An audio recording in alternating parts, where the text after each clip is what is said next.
না, রায়পুরাবাসীর কষ্টের দিন আর শেষ হইতো না। অনেক কষ্টের বিনিময়ে এই রাস্তাটি পেয়েছি, অনেক কষ্টের, অনেক ত্যাগের বিনিময়ে। বহু কষ্ট করেছে রায়পুরাবাসী। সবসময় নৌকা দিয়ে চলাচল করতো, পায়ে হেঁটে চলাচল করতো, আর একমাত্র এই রেল লাইনটা ছাড়া বিকল্প কোনো ব্যবস্থা ছিল না। না, আর বুঝি কষ্টের দিন শেষ হবে না, কারণ অনেক কষ্টের বিনিময়ে এই রাস্তাটি পেয়েছি। আর এই রাস্তাটির নির্মাণ কাজও কিছু কিছু জায়গায় পড়েছে বাধা। তাহলে কি আমাদের কষ্টের দিন শেষ হবে? রানা বিল্ডার্স যদি কোনো কারণে সেই কাজটি অসম্পূর্ণ রেখে চলে যায়, রায়পুরাবাসী বুকের রক্ত দিয়ে হলেও এই রাস্তার কাজ সহজে আর আনতে পারবেন।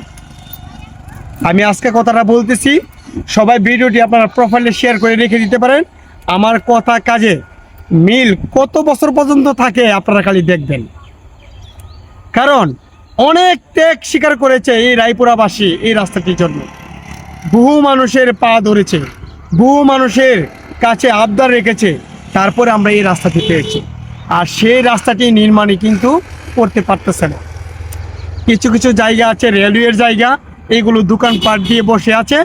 কিছু কিছু জায়গা, দু একটি জায়গা আছে ব্যক্তি মালিকানা জায়গা, ওইটা মেনটেন করেই এই কাজটি সম্পূর্ণ করা উচিত।